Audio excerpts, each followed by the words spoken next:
The great hall of Celestine Prime glowed with the light of 1,000 floating crystals, and every corner of the massive space station buzzed with whispers from creatures of every shape and size. The selection ceremony of Princess Lyra of Solani had finally arrived, and the entire galaxy watched with eager eyes. For 12,000 years, the Valanthi Empire had ruled the Andara galaxy with grace and power. And now the sole heir to that ancient throne stood ready to choose her consort. Delegates from 47 different species had traveled across the stars for this single moment, each one hoping to win the hand of the most powerful princess in known space. Princess Laraveth sat upon her elevated throne, her silver gown flowing down the steps like liquid moonlight, and her violet eyes scanned the crowd with an expression that revealed nothing. She had hair the color of starlight that fell past her shoulders, and her skin held a faint blue shimmer that marked her royal bloodline. At only 200 years old, by Valanthi standards, she was considered young. But her gaze held the weight of someone who had seen too much of politics and schemes. Ceremony hall stretched for nearly a mile in every direction, with holographic banners representing each visiting species hanging from the ceiling. Servants moved through the crowd carrying drinks and food, while armed guards in golden armor stood at every entrance. Emperor Valan Solani watched from his own throne beside his daughter, his ancient face lined with concern as candidate after candidate stepped forward. The first to approach was Vorm Blackfang, a warlord from the Kreth Dominion who stood 8 feet tall with natural armor plating covering his massive body. His species had conquered 17 star systems through pure military might, and he carried enough weapons on his belt to arm a small squad. Princess Lyraveth, he bellowed in a voice that shook the crystals above. I offer you the strength of the Kreth armies and the glory of endless conquest. Together we would rule this galaxy with an iron fist, and none would dare challenge our power. Lyraveth raised one delicate hand and waved it slightly to the left. I decline, she said. Simplivan's red eyes flashed with anger, but he stepped back as tradition demanded. The crowd murmured in surprise at how quickly she had dismissed such a powerful suitor. Next came Ambassador Kef Solari of the Soluvan Collective, a tall and slender being with skin like polished silver and eyes that glittered with calculating intelligence. His people controlled the largest trade network in the galaxy, and their wealth was legendary. Your Highness, he said with a deep bow, I bring gifts that represent only a fraction of what our union could provide. 3 moons rich with precious minerals, a fleet of the finest vessels ever constructed, and access to markets that span 1,000 worlds. Behind him, servants opened cases filled with gems and artifacts worth more than most planetary economies combinedly. Raveth did not even glance at the treasures. I decline. The Sylvan Ambassador's perfect composure cracked for just a moment before he retreated with his offerings. One by one they came forward. The Nexari prince, who demonstrated his psychic abilities by lifting objects with his mind. The Drovan commander, who offered a permanent military alliance. The Yethani scholar, who promised to share the secrets of his people's advanced technology. Princes and warlords and ambassadors from every major power in the galaxy presented themselves with confidence and ambition, and one by one Princess Lyraveth rejected them. All hours passed as the procession continued, and the whispers in the crowd grew louder. Emperor Valan leaned toward his daughter several times to speak quietly, but she simply shook her head and continued her dismissals. By the time the 46th suitor retreated in defeat, the atmosphere in the hall had shifted from excitement to confusion and barely concealed outrage. Standing at the far edge of the ceremony hall, pressed against the wall near one of the side entrances, a small human delegation watched the proceedings with quiet fascination. Ambassador Patricia Vance led the group, a stern woman with gray hair pulled back tightly, who understood that humanity's position in galactic politics remained fragile. Earth had only made contact with alien species 15 years ago, and they were still considered newcomers by most of the galaxy. Beside her stood 3 aides and 1 communications technician named Ethan Cole. Ethan was 32 years old, with brown hair and tired eyes, and he wore the simple gray uniform of Earth's diplomatic service. He carried a tablet computer that he used for all his communication, because 3 years ago, an accident aboard a mining station had taken his voice forever. Toxic fumes had damaged his vocal cords beyond repair, and no medical technology could have fixed him. The treatment cost more than he would earn in a lifetime. He had learned to live with silence, and in many ways he had grown comfortable with it. He watched and listened and observed, while others around him talked endlessly about nothing. Most aliens ignored him completely, seeing only a low-ranking human with no power and no importance. The ceremony had fascinated him from the start, not because of the wealth or power on display, but because of the princess herself. He watched her face as each suitor approached, and he noticed something that others seemed to miss. Behind her calm expression lived a profound weariness, the exhaustion of someone who had spent her entire life surrounded by people who wanted something from her. During a pause between suitors, Ethan noticed a servant struggling with a heavy tray nearby.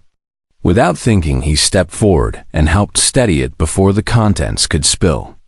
The servant thanked him with a surprised look, clearly not expecting assistance from any guest at such an important event. When Ethan returned to his place against the wall, he glanced toward the throne and found Princess Lyraveth looking directly at him. Their eyes met for just a moment, and he quickly looked away, feeling embarrassed for reasons he could not explain. He did not belong in this hall among the powerful and the wealthy. He was nobody, a silent technician from a species that most of the galaxy considered primitive. The idea that he had any right to meet the gaze of an imperial princess seemed absurd. Princess Lyraveth finally rose from her throne, and the entire hall fell instantly silent. Even the floating crystals seemed to dim in anticipation. "I have made my choice," she announced, her voice carrying clearly across the massive space. She descended the steps slowly, her silver gown trailing behind her, and the crowd parted as she walked. She moved past Vorn Blackfang without a glance, past the Sylvan ambassador, past the Nexari prince, past every powerful figure who had presented themselves with such confidence. The whispers returned, growing louder with each step she took. Where was she going? What was she doing? Had the princess lost her mind? Lyraveth walked to the far edge of the hall, to the small human delegation pressed against the wall near the side entrance. She stopped directly in front of Ethan Cole. He looked up from his tablet, his eyes wide with shock and confusion. Princess Lyraveth extended her hand toward him, and her violet eyes held something that might have been hope. "This one," she said clearly. The silence lasted for 3 heartbeats. Then the hall erupted into chaos. The ceremony hall exploded into noise as every delegate, servant, and guard tried to process what had just happened. Vorn Blackfang roared with fury and slammed his armored fist against a pillar, cracking the ancient stone. The Sylvan ambassador demanded an explanation in a voice that had lost all its careful composure. The Negazari prince stood frozen with his mouth hanging open in disbelief. Ambassador Patricia Vance grabbed Ethan by the arm and pulled him slightly backward, her face pale with shock and fear. "Your Highness," she said quickly, stepping between Ethan and the princess, "I believe there has been some misunderstanding. This man is not a member of our official delegation in any meaningful capacity. He is simply a communications technician who travels with us to manage our equipment." Princess Lyraveth tilted her head slightly and regarded the human ambassador with calm curiosity. "I did not ask for his rank or his duties," she replied. "I made my selection, and the selection ceremony laws are clear. My choice cannot be questioned by anyone except my father, and even he cannot overrule it completely." Ethan's hands trembled as he typed on his tablet. and he held it up for the princess to see. The screen displayed a simple message in the Galactic Common Language. "I think you have made a mistake." Lyraveth read the words and allowed herself a small smile. The first genuine expression of emotion she had shown all day. "I do not make mistakes," she said. Imperial guards pushed through the crowd to surround them, creating a barrier between the human delegation and the angry suitors. Morn Blackfang shouted that this was an insult to the Kreth Dominion and demanded blood, while the Sylvan ambassador threatened to withdraw all trade agreements with the Volanthi Empire. Immediately, Emperor Velan finally descended from his throne and raised both hands, calling for silence in a voice that carried the weight of 12,000 years of authority. The crowd quieted reluctantly, though the anger and confusion remained thick in the air. "The selection ceremony is suspended," he announced. "All delegations will return to their quarters while this matter is addressed. My daughter will meet with me privately, and the chosen human will be escorted to secure accommodations." Guards led Ethan away through a side corridor, while Ambassador Vance followed closely, demanding to accompany him. Two Volanthi officials joined them, their faces showing barely concealed disgust at the situation. Clearly, they had not expected their princess to choose a species they considered barely civilized. The quarters they brought Ethan to were small but comfortable, with a bed and a window that looked out into the star-filled void of space. Ambassador Vance entered with him while the guards remained outside. "What did you do?" she asked immediately, her voice sharp with anxiety. "Did you speak to her at some point during the ceremony? Did you make contact with anyone in the Volanthi court before today?" Ethan shook his head and typed on his tablet. "I did nothing. I do not understand why she chose me. I only helped a servant with a tray, and then she looked at me for a moment. That was everything." Vance ran her hands through her gray hair and began pacing the small room. "This is a disaster. The Kreth alone could destroy Earth's entire fleet in a matter of hours if they decided we had somehow manipulated this ceremony. We have no allies powerful enough to protect us from the political fallout." Ethan watched her pace and felt guilt building in his chest. He had done nothing wrong, but his mere presence had somehow created a crisis that could threaten his entire species. In the private audience chamber deep within the Imperial Palace, Princess Lyraveth stood before her father while the doors sealed behind them. The room was ancient and beautiful, with walls carved from crystal that had been harvested from the heart of a dying star. Countless generations of Volanthi rulers had faced difficult conversations in this very space Emperor Velan did not sit. He stood facing his daughter with disappointment and anger burning in his golden eyes. "You have humiliated our empire," he said, his voice cold and controlled. "A human.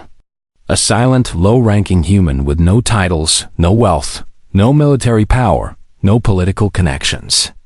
The other species will see this as weakness or madness, and either interpretation will damage us severely." Lyraveth remained calm in the face of her father's fury. She had inherited his stubbornness along with his throne.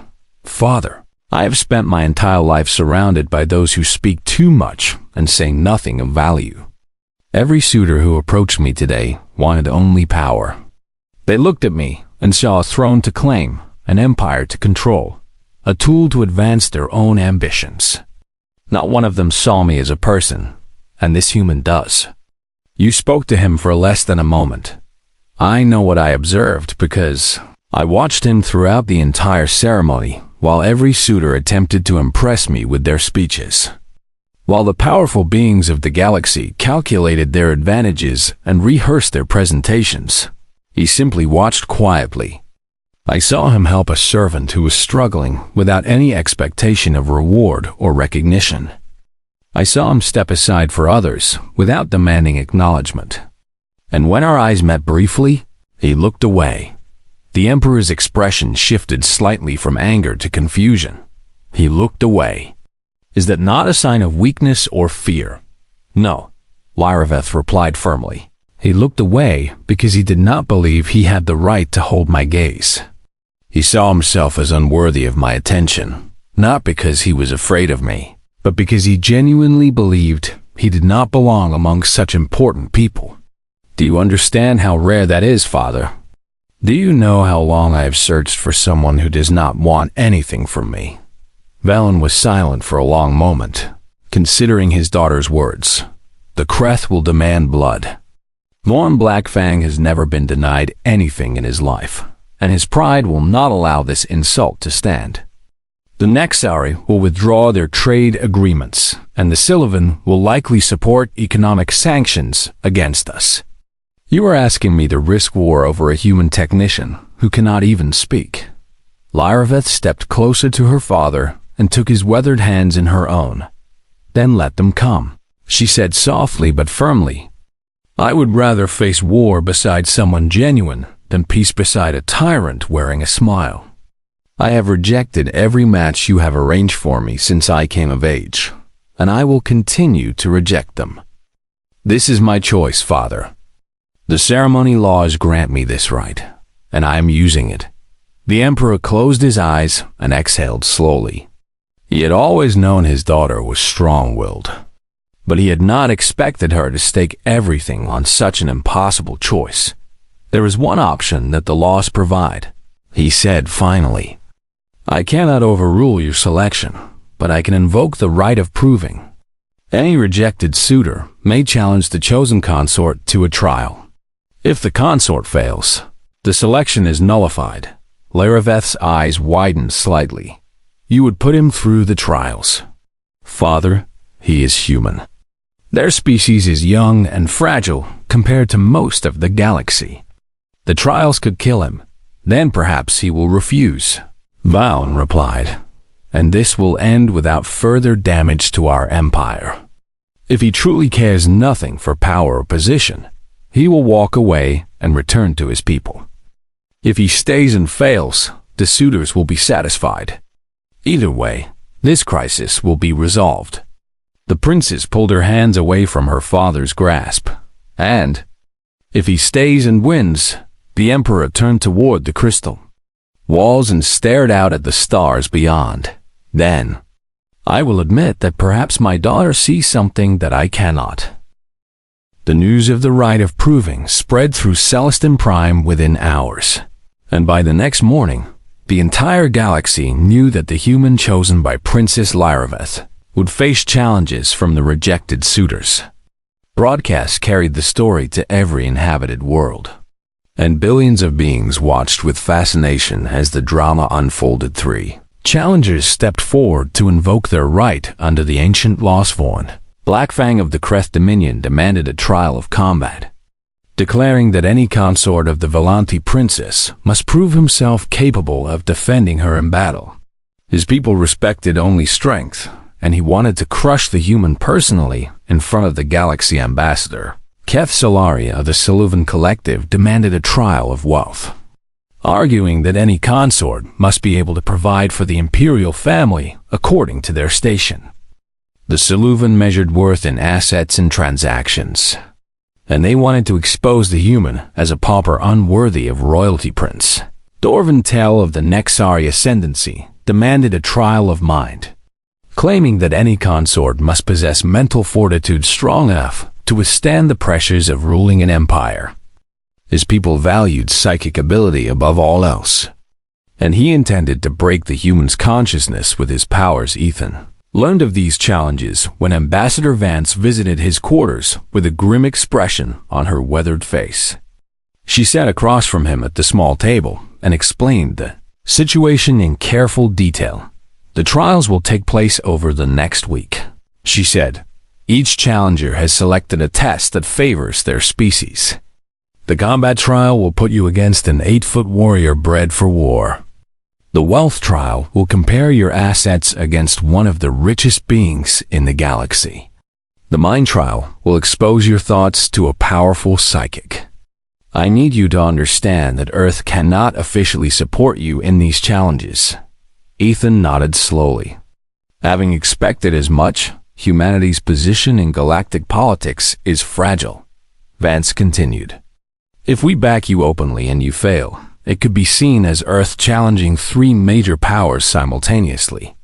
If you win somehow, they might claim we cheated and use that as justification for aggression. Either way, supporting you creates risks we cannot afford. She paused and met his eyes directly. You can refuse. The princess chose you, but you never agreed to this. If you decline the trials, the selection is nullified, and you can return to Earth with no consequences. The Volanthi will blame their princess for the failed ceremony, not humanity. Ethan sat quietly for a long moment, staring at his tablet without typing anything. The window behind him showed the vast darkness of space, dotted with distant stars.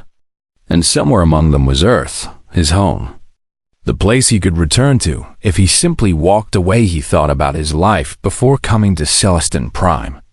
He had worked on cargo ships and mining stations and diplomatic vessels, always in the background, always invisible to the people who mattered.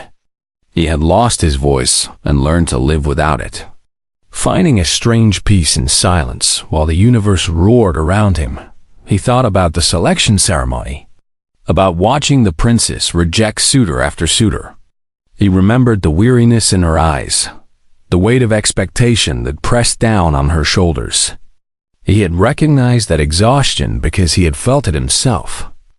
The tiredness that came from being overlooked and undervalued by everyone around you, and he thought about the moment when she walked across that massive hall, past every powerful being in the galaxy, to stand in front of him. She had chosen him for reasons he still did not understand, but she had made that choice knowing it would bring chaos and anger and possibly war. She had risked everything for him. Ethan typed slowly on his tablet and held it up for Ambassador Vance to read. What happens to her if I refuse? Vance sighed heavily and rubbed her tired eyes. She would be forced to select again from the remaining suitors or remain unmarried, which would weaken her claim to the throne when her father dies. The court would almost certainly pressure her into an arranged match with whichever species threatens the most consequences. Knowing the current political situation, she would likely end up married to Vorm Blackfang. The image of the princess standing beside that brutal warlord made Ethan's stomach twist with discomfort. He did not know Lyraveth well, but he knew that she deserved better than a lifetime trapped with someone who saw her only as a prize to be won. He typed again, I will stay. Vance stared at him for a long moment, her expression shifting from surprise to something that might have been respect. You understand that you will probably die in the combat trial alone. The Krath are among the deadliest warriors in the galaxy, and Vorm Blackfang has never lost a fight in his entire life. I understand, and you still want to do this. Ethan nodded. The ambassador stood and straightened her uniform, her face settling into a professional mask that hid whatever she was feeling. Then I will do what I can unofficially. I cannot provide you with weapons or training or support that could be traced back to Earth, but I can share information that might help you survive. The trials have rules that the challengers must follow, and sometimes rules can be used in unexpected ways. She moved toward the door, then paused and looked back at him. For what it is worth, I think you are either the bravest human I have ever met or the most foolish. Possibly both. Good luck, Ethan. After she left, Ethan remained seated at the table, staring out at the stars. He had 3 days before the first trial, and he had no idea how he would survive a fight against a warrior who could crush him with one hand. The door chimed softly, and he expected to see Ambassador Vance returning with additional information. Instead, when the door opened, Princess Lyraveth stood in the corridor with 2 guards flanking her. She entered his quarters without waiting for an invitation, and the guards remained outside as the door closed behind her. I heard that you agreed to face the trials, she said, her violet eyes studying him with an intensity that made him uncomfortable. I came to ask why. Ethan typed on his tablet and showed her the screen. You chose me when you did not have to. You risked everything for a stranger. I could not walk away, and leave you to face the consequences alone. Lyraveth read the words and was silent for a moment. You could die, she said softly. Born Blackfang has killed hundreds of opponents in combat. The trial rules allow him to fight at full strength. I do not want your death on my conscience. Ethan typed again. Then help me understand. Why did you choose me?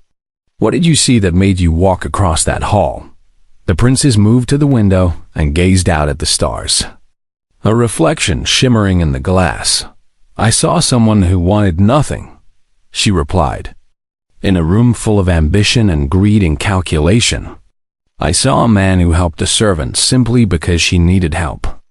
I saw someone who looked at me without hunger or desire for power.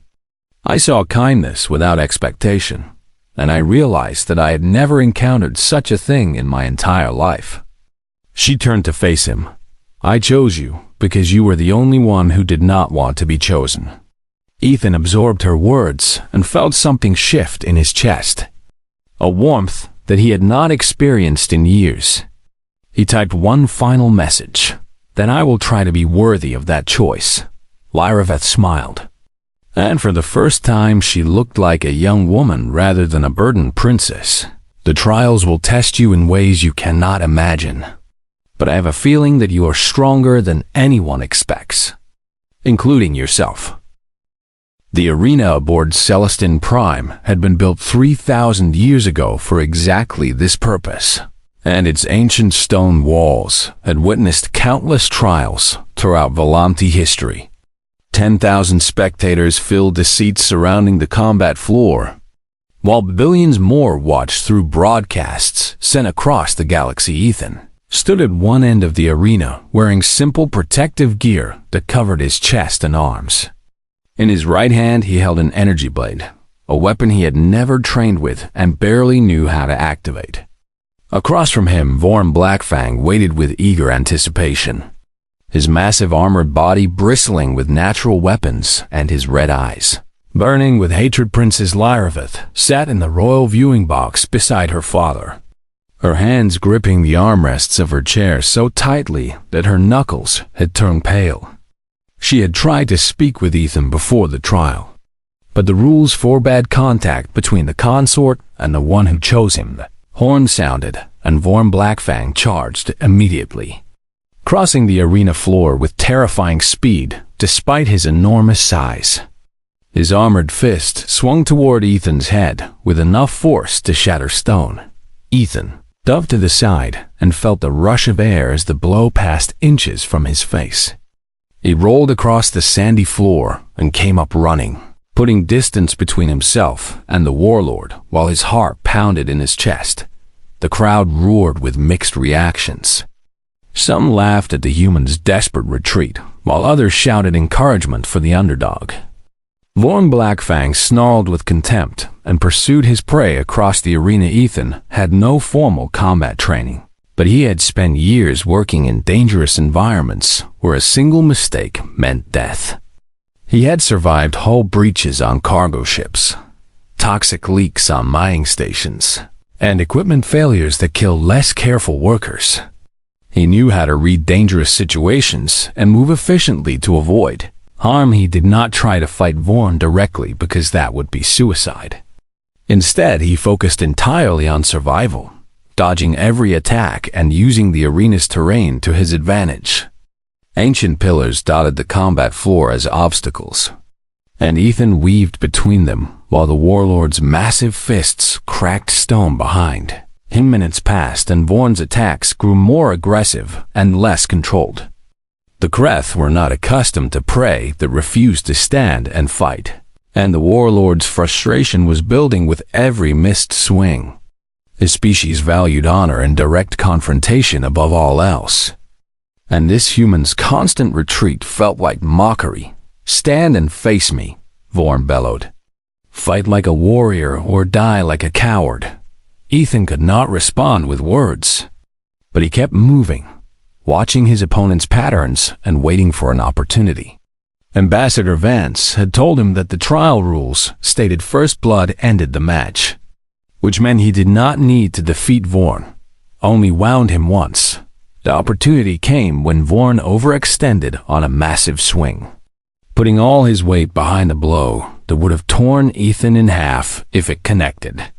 But Ethan had been watching for exactly this moment, and he dropped low as the armored arm passed over his head, slid across the sandy floor, and drove his energy blade into the gap between the armor plates, protecting Vorn's left leg. The blade sank deep into flesh, and dark blood spilled onto the arena floor. The horn sounded again, signaling the end of the trial. Blackfang stood frozen in disbelief, staring down at the wound in his leg while the crowd fell silent. He had never lost a combat trial in his entire life, and this human, this silent, fragile human, had defeated him. Ethan rose slowly and deactivated his energy blade, his body trembling from exhaustion and fear. He had survived, but he took no pleasure in the victory. The second trial took place 3 days later in the Grand Treasury Chamber of the Siluvan delegation. Ambassador Keth Solari stood beside a massive vault filled with artifacts and treasures worth over 300 billion galactic credits, each item carefully cataloged and displayed. "Present your counteroffer," Keth Solari demanded, his silver skin gleaming under the bright lights. "Show us what wealth you can provide to match this offering." The judges for this trial were 3 ancient Galanthi scholars who had studied law and tradition for centuries. They watched with neutral expressions as Ethan stepped forward with only his tablet in hand, typed slowly, and then held up the screen for everyone to see. "I offer my service. Every day of my life, given freely, without condition." Keth Solari laughed with genuine amusement. "Service? You offer service against 300 billion credits. This is absurd. Judges, I demand you rule in my favor immediately." But the eldest judge raised her withered hand for silence and studied Ethan with ancient eyes. "The human invokes an old principle," she said slowly. "Siluvan law states that a life freely given holds worth beyond measure because it cannot be bought, only earned. This principle predates your current economic system, Ambassador, and it remains valid under the traditional codes that govern these trials." Keth Solari's confident expression faltered. "You cannot be serious? We are discussing material wealth, not philosophical concepts. The trial of wealth does not specify material wealth," the judge replied. "It asks only for an offering of worth. The human has offered something that your entire fortune cannot purchase. A life of genuine service given without expectation of reward. By your own ancient traditions, this offering cannot be dismissed." The judges deliberated for several hours while the galaxy waited. Finally, they emerged with their verdict. "The trial is declared a draw," the eldest judge announced. "By the rules of the right of proving, a draw counts as victory for the defender." The human advances. The third trial was the most dangerous of all because it offered no opportunity to run or hide. Prince Dorvan Tell of the Nexari Ascendancy faced Ethan in a sealed chamber designed to enhance psychic abilities, and the moment the trial began, he reached into the human's mind with all his power. Dorvan expected to find weakness and fear and hidden ambitions that he could exploit and break. He expected the fragile human consciousness to shatter under his assault like glass struck by stone. Instead, he found silence, not emptiness, but profound quiet. Ethan's mind was not shielded by training or technology. It was simply still. Years of living without a voice had taught him to exist in his own thoughts without the need to project them outward. He had learned to be comfortable with silence, to find peace in the space between words. Dorvan pushed harder, searching for something to exploit, some crack in the human's defenses that he could tear open. He found memories of loneliness and loss, of the accident that took Ethan's voice, of years spent being overlooked and ignored. But beneath all of that pain, he found something unexpected. He found patience, deep and endless patience that came from accepting hardship without bitterness. And beneath the patience, he found compassion, Not anger or resentment toward those who had ignored him, but genuine understanding. Ethan did not hate the prince for invading his mind. He simply waited for the trial to end, offering no resistance, but also no weakness to exploit. Thorvin Tell withdrew from the human's consciousness after nearly an hour of trying, his purple skin pale and his hands shaking. He had touched thousands of minds throughout his life, but he had never encountered anything like this. "I concede," he said quietly, unable to meet anyone's eyes. "The trial is his." The crowd erupted in shocked celebration as the final verdict was announced.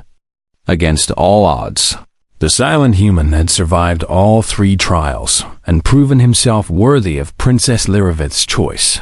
And somewhere in the royal viewing box, the princess allowed herself to smile. The celebrations following the trials lasted for 3 days, and the entire Celestine Prime Station glowed with lights and music as beings from across the galaxy processed what they had witnessed. A human, a silent and seemingly ordinary human, had defeated a legendary warlord, outsmarted the wealthiest species in known space, and withstood a psychic assault that would have broken most minds. The rejected Suitors departed with their delegations one by one. Ambassador Kef Solari left without speaking to anyone, his silver face showing barely concealed humiliation. Prince Thorvin Tell retreated to his ship and refused all visitors. Still shaken by what he had encountered in Ethan's mind, Vorn Blackfang was the last to leave. And he surprised everyone by seeking out Ethan before his departure. The massive warlord found the humans standing alone in one of the observation lounges, gazing out at the stars.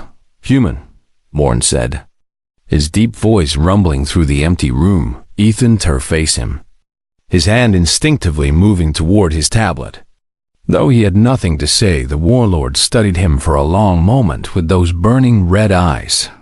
And then he did something that no one in the galaxy would have predicted. He placed his armored fist against his chest in the crest gesture of respect. "You fought with cunning rather than cowardice," Vorn said slowly, as if the words cost him great effort. "I called you prey, but I was wrong. You are a hunter who wears the skin of prey. My people will remember this." He turned and walked away without waiting for a response, his heavy footsteps echoing through the corridor. Ethan watched him go and felt something he had not expected. Not triumph or satisfaction, but a strange sense of connection. The warlord had been humiliated in front of the entire galaxy. Yet he had found the strength to offer respect to the one who defeated him. Perhaps there was more to the Kreth than their reputation suggested.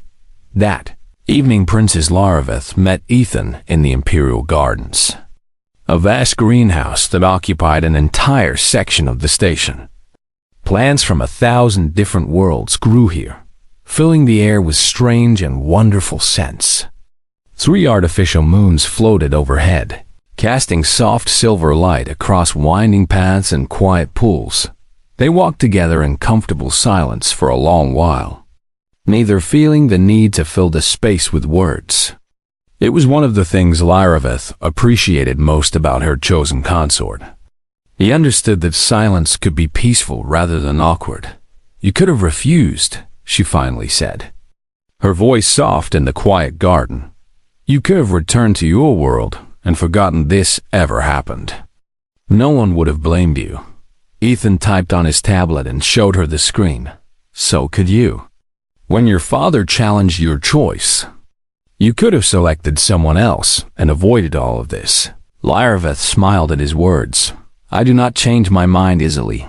Neither do I." They stopped beside a pool that reflected the 3 moons above, and the princess turned to face him directly. In the silver light, she looked less like an imperial heir and more like a young woman who had finally found something she had been searching for her entire life. "You still do not understand why I chose you," she said. Ethan shook his head. Honest Lyravith reached out and took his free hand in hers, her blue-tinted skin warm against his fingers. "In that ceremony hall, every being present wanted something from me. Power, alliance, status, control. They saw my throne and my empire and my bloodline, but none of them saw me. You wanted nothing because you believed you had no right to want anything. You helped that servant because it was the right thing to do, not because you expected reward. You looked away from my gaze because you thought yourself unworthy, not because you feared me. She squeezed his hand gently, chose you because you were the only one who did not try to take anything. And in doing so, you gave me something precious. You gave me hope that genuine kindness still exists in this galaxy. Ethan typed slowly with one hand while holding hers with the other. I am not special. I am just a technician who cannot speak. You are wrong. Lyraveth replied firmly. You are a human who endured hardship and learned to find peace within it. You adapted when life took your voice and found new ways to communicate. You chose to help others even when no one noticed or cared. That is not ordinary. That is extraordinary. In the months that followed, Ethan settled into his new life aboard Celestine Prime. He did not try to become something he was not. He remained quiet and observant and steady, watching the complex politics of the imperial court without getting swept up in its games. The nobles who had initially mocked him as an ignorant, primitive gradually changed their opinions. They noticed how he listened carefully to every conversation and remembered details that others forgot. They observed how his calm presence seemed to settle disputes and ease tensions. They discovered that his silence made others uncomfortable enough to reveal their true intentions, which proved valuable in negotiations. Ambassador Vance received permission to remain as Earth's official representative to the Volanthi court, and she found herself consulting with Ethan regularly. His insights into the various alien factions proved surprisingly accurate. Perhaps because he spent more time watching than talking, Princess Lyraveth continued her duties as heir to the throne, attending councils and reviewing treaties and managing the countless responsibilities of her position. But now she had someone to share the burden with, someone who listened without judgment and offered support without conditions. They grew closer with each passing season, their bond deepening from arrangement into genuine partnership, and eventually into something that resembled love. It was not the passionate romance of stories and songs, but something quieter and more sustainable. Two people who understood each other's burdens and chose to carry them together. 2 years after the selection ceremony, Emperor Velen Salani passed away peacefully in his sleep. He had ruled for 800 years and guided his empire through countless challenges. But even the Volanthi could not live far. Lyraveth ascended to the throne in a ceremony that drew representatives from across the galaxy. She wore the ancient crown of her ancestors and spoke the traditional vows, while billions watched through broadcasts when the time came to name her consort. The ceremony master asked the traditional question, "Who stands beside you as partner and equal?" Lyraveth reached for Ethan's hand, just as she had done 2 years before in the selection ceremony hall. "This one," she said clearly, and this time. No one in the galaxy objected. Human, who had once been invisible, became the first of his species to stand at the highest levels of galactic power. He never sought attention or glory, preferring to work quietly behind the scenes, supporting his empress and helping to build bridges between humanity and the older species. Earth's position in the galaxy changed dramatically over the following decades. The species that had once dismissed humans as primitive newcomers began to see them differently. If a silent human technician could win the heart of the most powerful princes in known space, perhaps there was more to humanity than anyone had realized. Ethan Cole lived out his days in the Imperial Palace, surrounded by wonders that would have seemed impossible to the young Meyer who lost his voice in a toxic accident. He never regained the ability to speak, but he discovered that words were not the only way to communicate. Kindness and patience and presence could say more than any speech, and sometimes, late at night, he and Empress Lyraveth would walk together through the imperial gardens beneath the 3 artificial moons. They would hold hands in comfortable silence. 2 people who had found each other against impossible odds. Neither of them needed to say a word. They already understood everything that mattered.